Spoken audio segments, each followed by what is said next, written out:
Bonjour tout le monde, je suis contente de vous retrouver aujourd'hui pour ce premier bilan couture et j'ai la mauvaise habitude de ne pas noter ce que je fais sur un cahier de couture et donc je ne me souviens jamais de ce que j'ai pu réaliser, donc ça te prend toujours du temps de chercher, de retrouver, de penser à garder puisque je donne en général ou je vends rapidement ce que j'ai créé dans la foulée. Donc aujourd'hui, allez, je me lance pour un premier bilan couture, on va dire que c'est sur les 2 derniers mois à peu près, oui, et il en manque beaucoup. Il y a pas mal d'accessoires. Sans plus tarder, je commence par le premier que j'ai réalisé en ma première banane. Donc c'est un patron, la banane Biki de Super Bison. Voilà, donc ça c'est le prochain projet que j'ai. C'est une banane toujours avec beaucoup de tissus de seconde main, mais quasiment exclusivement en fait. Ce premier tissu à fleurs dans lequel j'ai déjà fait un réel sur Insta, j'ai fait un short. Et c'est un tissu qui m'a été donné par une mamie à côté, donc c'est un ancien sac à linge sale. Quel gâchis, c'est tellement magnifique. Donc j'ai fait un petit matelassage dessus pour lui donner un petit peu de rigidité. J'ai utilisé, le défile, j'ai utilisé les chutes de ma robe Joséphine de Burda et une sangle de récup. Hop. Voilà, l'intérieur, j'ai pas fini. L'intérieur également avec un nid d'abeille blanc et de la viscose de ma chute de robe de Joséphine. Et il y a un biais de finition à mettre à l'intérieur. Et n'ayant pas de biais en rab à la maison, il fallait que j'en achète, il fallait que j'en fasse, donc je ne l'ai pas fait. Et je devais le faire plus tard, finalement ça a traîné. Donc voilà, à l'intérieur c'est à l'arrache. C'est pas joli, il faut que je le fasse absolument. Je n'aime pas ce genre de finition. Moi j'aime bien, surtout quand il y a à l'intérieur, on peut penser que c'est doublé dans une banane. Il faudrait que je trouve un patron où c'est doublé ou que j'essaie de la doubler moi-même, mais je me suis pas encore lancée là-dedans. Donc voilà, le patron est bien, très facile à faire, vraiment hyper facile. Je la voulais plus grosse, je pensais que ça rendrait un peu plus gros. Bon, elle est un petit peu petite. Je pense que c'est aussi dû à ma taille, ça fait un peu petit sur moi. Mais néanmoins, voilà. Voilà ce que ça donne. Je pense que pour une taille enfant, c'est pas mal du tout. Ensuite, j'ai réalisé pas mal de trousses. Alors là, j'ai qu'un échantillonnage. J'en ai fait beaucoup pour des copains de mes enfants. Donc là, celle-là, c'est pour moi.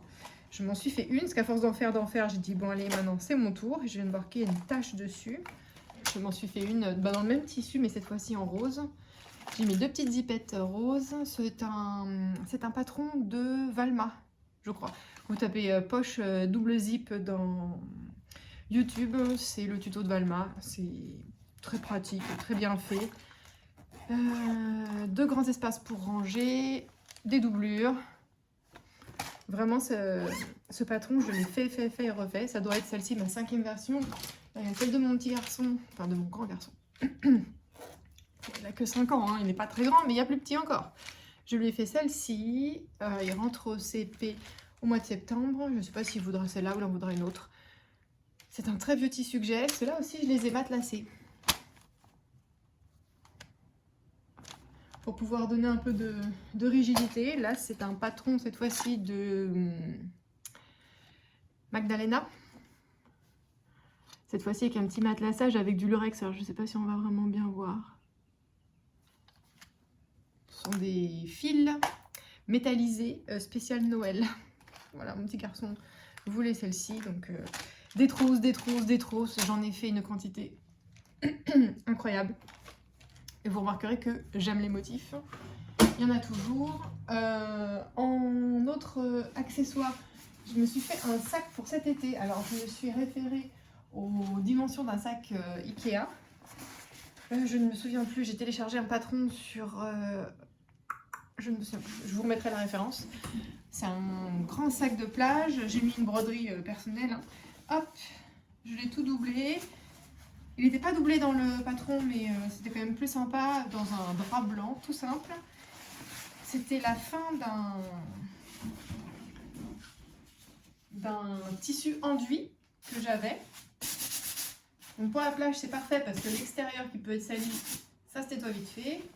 Et donc là, au moins, on est sur du grande taille parce qu'il faut pouvoir mettre les seaux, les pelles, les serviettes, les maillots de bain, les crèmes solaires et autres accessoires de plage pour une famille de 5. Voilà. Donc j'ai bien aimé le faire, ça a été assez rapide. Et puis on peut en mettre... Bon là pour le lester, j'ai mis quelque chose dedans, j'ai mis une couverture. Mais mon petit garçon de 3 ans rentre à l'intérieur sans forcer. Donc voilà, mon grand sac de plage fait très rapidement. Et surtout l'idée était d'apprivoiser ma brodeuse. Donc voilà, m'entraîner un petit peu sur un tissu enduit. Alors ensuite j'ai réalisé dans la foulée, avec des chutes de jersey noir que j'avais, j'ai réalisé des boxers. Alors j'utilise le patron du boxer Warren de Eclipse Lingerie Studio, qui est assez connu, on va dire. Il n'y a pas 36 tutos. Je l'ai fait en camouflage comme ça. J'utilise des élastiques d'un côté doux et de l'autre plus normaux. Voilà, ça c'est une... dans 1 mètre de tissu de Rascol, j'ai pu faire 3 boxers. Mais je n'avais pas assez d'élastique. Il m'en restait que 2 mètres, un truc comme ça, et il me faut 70-80 par boxer. Donc j'en ai fait 2 comme ça. Et le 3e, j'ai fait beaucoup rire mes copines sur Insta parce que j'ai récupéré l'élastique d'un boxer existant, mais qui était troué. Voilà, voilà. Donc, on dirait vraiment ça fait le job. Hein. Je me suis amusée pour le découdre parce qu'il avait été cousu à l'aiguille triple. Je ne savais pas que ça existait, mais visiblement, dans le prêt-à-porter, on connaît l'aiguille triple. Moi, je connaissais l'aiguille double, mais alors là, la triple, pas du tout. Pour fixer les boxers, en fait, j'utilise... je ne sais pas si on va le voir sur celui-là. J'en ai fait en rouge aussi. J'en ai fait des noirs, j'en ai fait plein. J'en ai fait des comme ça avec un élastique bleu, avec un élastique noir, j'en ai fait plein. Et j'utilise le point zigzag. Alors je fais des essais, des fois j'utilise des petits, là c'est un échec. Le point zigzag, on voit qu'il saute à plusieurs endroits, donc je ne l'ai plus jamais refait. J'utilise dans un premier temps un point zigzag pour le fixer à l'intérieur, ici. Ah bah si on le voit un tout petit peu là.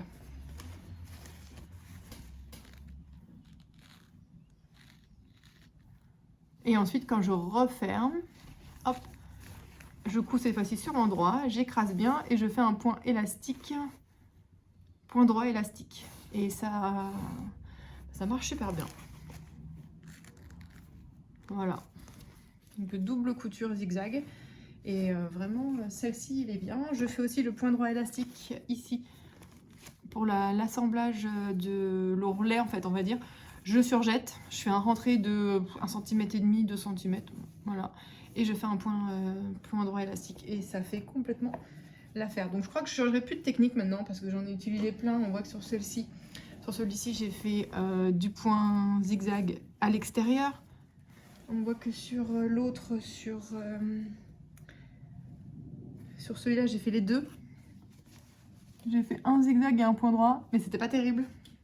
Bon, maintenant ma technique est bien rodée. Pour cela, je me suis pas embêtée. J'ai fait 3 fois la même chose. Et là, on est bon. Donc c'est un patron que j'aime bien faire parce que maintenant, je commence à maîtriser grâce au tuto de Virginie de l'Atelier de Vie. En fait, elle a fait un sew long pour faire des matchy-matchy, boxers homme-femme.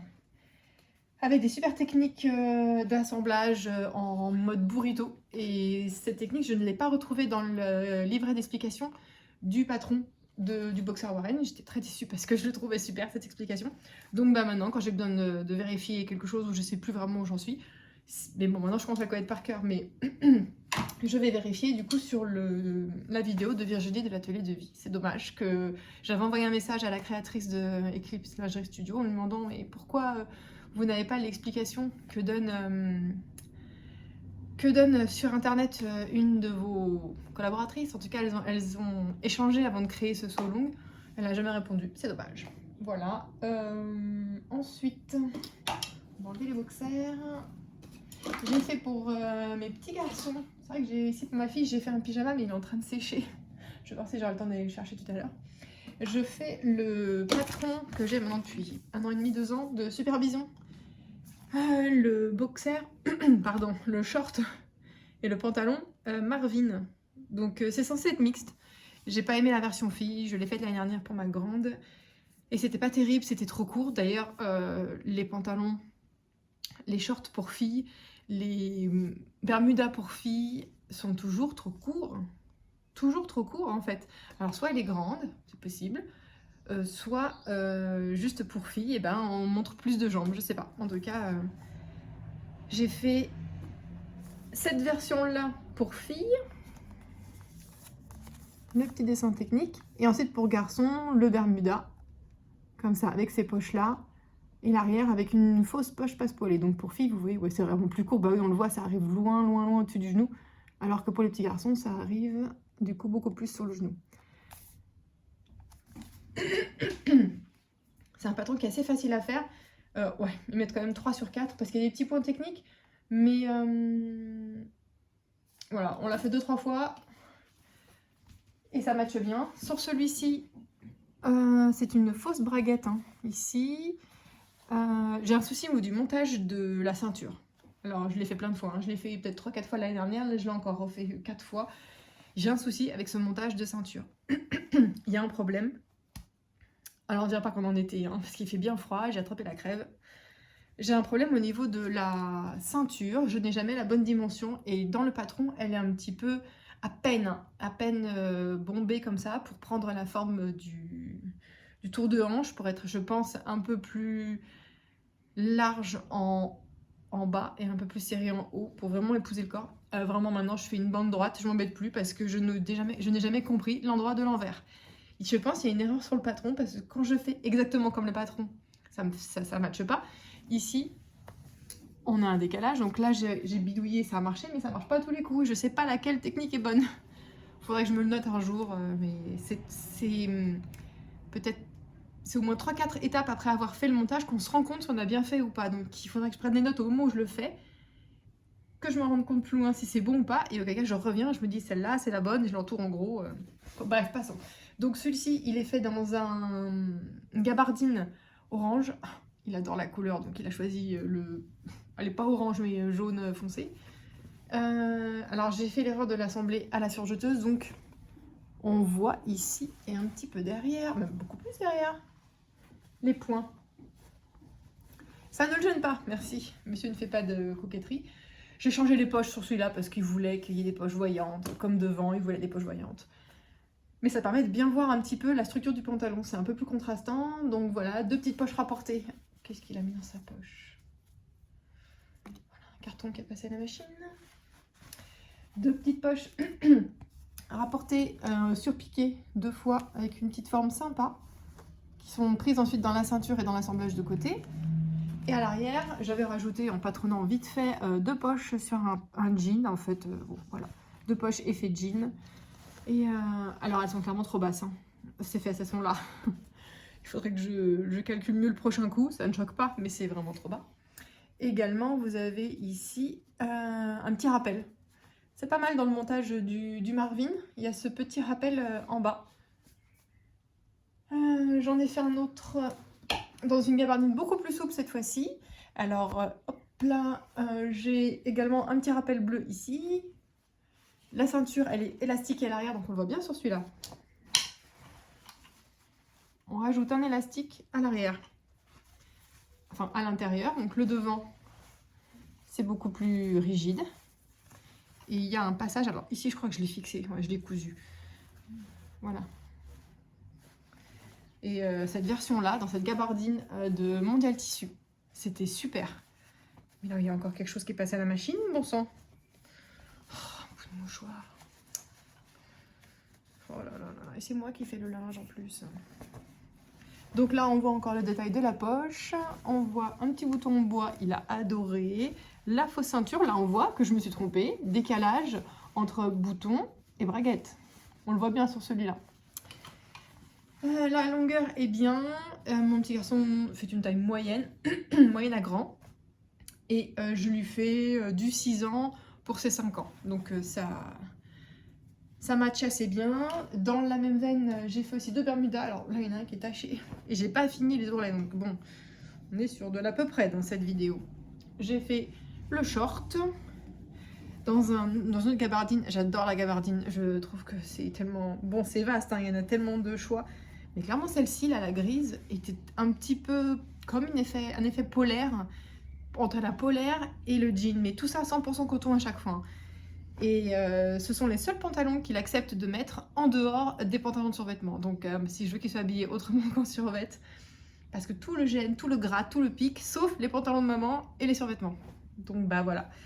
Un petit short, ça c'est du 3 ans pour mon fils qui a 3 ans.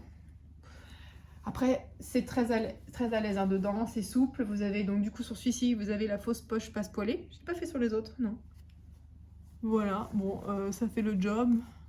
C'est une fausse poche. Hein. À l'intérieur, il y a le petit rappel. J'ai surjeté tout.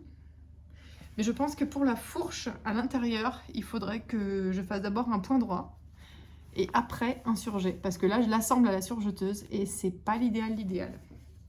Voilà, donc l'astuce, hein, c'est exactement comme les pantalons du commerce. Ça, c'est un vrai montage. Les autres, j'avais un peu bidouillé. Là, vous avez, hop, un élastique avec les petits passants pour les boutons. Vous fixez un bouton et puis vous attachez tout ça. C'est très propre ici, la façon dont c'est monté dans le tuto. Le livret explicatif n'est pas avec le patron parce qu'il doit se balader, parce que j'en fais souvent et je ne l'ai plus. Et j'ai fait du coup le même pour mon deuxième garçon. Il a déjà une tâche, voilà. Donc j'ai essayé de le repasser sans repasser la tâche. Il va falloir que j'aille détacher ça. Encore le petit bouton en bois, je trouvais que c'était trop mignon. Encore une erreur dans l'assemblage de la braguette, enfin de la fausse braguette et du bouton. Toujours les petits élastiques à l'intérieur. Je vais en retourner un pour vous montrer comment ça se danse dedans. Voilà. Je monte tout à la surjeteuse. Je ne m'embête pas. Donc la fausse braguette, on voit bien ici.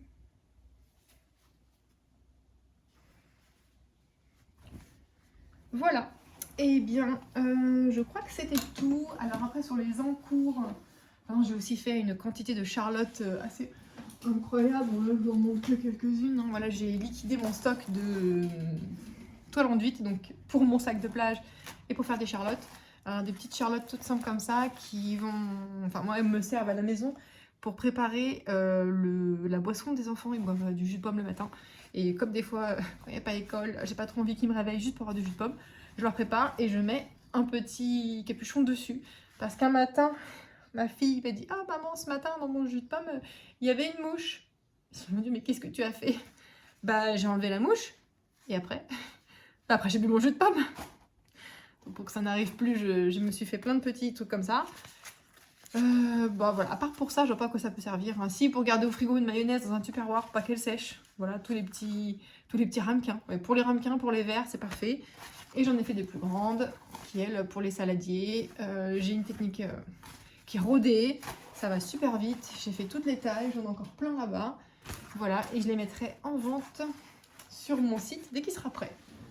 J'ai aussi un projet, du coup j'ai acheté, alors là j'ai été influencée par Raphaël DVN, quand elle a fait sa vidéo sur la couture de l'ameublement, j'ai craqué sur l'idée de faire des housses de couette maison. Et donc j'ai acheté de la double gaze blanche cette fois, c'était dans ma dernière commande Rascol. J'ai pris du coup les dimensions de la couette de ma fille, donc c'est 1,40 m sur 2 mètres. Ils ont tous une place. Donc, la laise étant d'1,40 m, j'ai pris 4 mètres et j'ai plus qu'à coudre en bas. Et c'est terminé. Je pense que ça va me prendre 20 minutes pour lui faire une housse de couette. Et ça m'aura coûté, je crois, moitié prix par rapport à une housse de couette du commerce. Alors après, je suis allée voir du coup pour faire pour une couette adulte. Et les prix pour les couettes, pour les housses de couette avec une laise de 2,20 m, je crois. Je crois que c'est 2,20 m ou 2,40 m notre lit. Enfin, c'est 2,20 sur 2,40. Après, je crois que c'est 2,40 de large sur 2,20 de long. Donc, je cherchais des grandes laises. Ça existe, hein. Mais acheter le mètre, ça coûtait le même prix que d'acheter la housse de couette à 4 € d'écart. Donc, j'ai capitulé, je ne l'ai pas pris. Mais pour les enfants, ça vaut vraiment le coup. Donc, elle a fait son petit tour à la machine, comme toutes les commandes dès qu'elles arrivent. Je regarde le tissu, direct ça va à la machine. De toute façon, on ne peut pas renvoyer. Donc, il n'y a pas de sujet. Voilà. Donc, ça, c'était... Ah bah non, il en reste. Zut, dans le désordre. Je me suis fait un soutien-gorge. Enfin, c'était le deuxième. Le premier, je l'ai fait il y a quelques mois de cela. C'était une toile et j'ai tellement porté cette toile et je la porte tellement souvent, sauf qu'elle a été faite dans une chute un jersey pour faire les tours de cou pour les enfants. Donc il est blanc avec des cerises dessus. C'est vraiment un modèle pour enfants. Et j'ai dit bon, je peux pas me promener avec cette espèce de brassière avec des cerises dessus. Donc, mais ça est très mignonne, hein. J'en ai fait une un peu plus jolie. Donc j'en ai fait une avec un nœud de travers, que c'est chic. J'en ai fait une noire avec... alors cette fois-ci, à l'intérieur, c'est doublé en jersey noir. C'était la chute des boxers Warren. Il me restait plein de jerseys, mais pas assez pour pouvoir faire un autre boxer. Donc, eh ben, je me suis servi des petites pièces. L'avantage de la lingerie, c'est d'utiliser des petites pièces. Donc c'est le patron Vega de Eclipse Lingerie Studio. Plus difficile, plus technique. Hein. Ouh là, faut s'accrocher. Hein. Mais après, une fois qu'on l'a fait une fois, deux fois, ça parle plus. Et on connaît les points déjà sur notre machine. On sait quel point utiliser à quel moment. Et j'avais noté de toute façon sur les notices d'explication, j'ai noté tel réglage pour la machine pour faire le point de bourdon à tel endroit dans le montage de la bretelle. Enfin, je me suis vraiment rendu service. Alors, toujours pareil, beaucoup de récup sur ce modèle, comme toujours. Les bretelles viennent d'un ancien soutien-gorge que j'avais, mais avec des baleines qui me faisaient mal. Donc, j'ai récupéré les bretelles, avec du coup les réglages et les petits œillets comme ça. J'ai récupéré la petite barrette là, sur le même soutien-gorge d'ailleurs. J'ai récupéré, non c'était tout, après de l'élastique à picot que je crois que j'avais commandé chez Rascol, il me semble, ou Mercerie Extra, je sais plus. La dentelle, je l'avais achetée, je sais plus où, dans Paris, à côté des Coupons de Saint-Pierre, un magasin qui vendait de la dentelle au mètre. Et le petit nœud, c'est de la récup, c'était celui qui servait sur l'ancien soutien-gorge. Le jersey noir, Rascol peut-être, ou Mondial Tissu. Je sais plus, un des deux. Et la petite bande de dentelle ici en bas, là où j'avais acheté la dentelle. Donc pareil, sur Paris, dans une boutique de mercerie. C'est un vrai confort, c'est magnifique, c'est incroyable. C'est exactement ma taille. Je me suis pris les mesures en amont. Pardon. Et j'ai fait ce qui correspondait aux mesures sur le site, sur le livret d'explication. J'ai une amie qui l'a fait elle aussi, elle a pris ses mesures et son soutien-gorge est trop grand. Donc à voir, il faut faire des toiles en amont, vraiment. Malheureusement, ça marche pas à tous les coups. Pour le boxer Warren, j'avais également pris les mesures sur mon conjoint et la première version était trop grande. Alors est-ce que c'était dû à un jersey trop souple? Je ne sais pas. Toujours est-il que dans des jerseys plus épais et une taille en dessous, ça matche beaucoup mieux. Donc voilà, ça c'est pour les indices détails. Et pour les shorts et pantalons de Marvin, 1 an en général en dessous de l'âge véridique de l'enfant, c'est ce qui va à peu près. Voilà, pour mon cas. Donc cette fois-ci j'ai fait le tour et je n'ai rien oublié, c'est bon. Parfait. Merci de m'avoir écouté. Oh, on a perdu de la lumière, on ne voit plus, je suis toute noire. Voilà, donc pour la première fois dans mon atelier, il faudrait que je range un petit peu pour pouvoir vous faire un petit home tour, atelier tour. Dites-moi si ça vous intéresse éventuellement pour la prochaine vidéo et ça me motiverait pour pouvoir faire un peu de rangement parce que je procrastine énormément cette tâche que je n'aime pas. Mais si je sais que voilà, pour un but bien précis pour avoir à filmer dans la foulée, je le ferai. Voilà, je vous remercie de m'avoir suivi jusque-là. À très bientôt et n'hésitez pas à me rejoindre sur Instagram, Petit Moulin Création. À bientôt!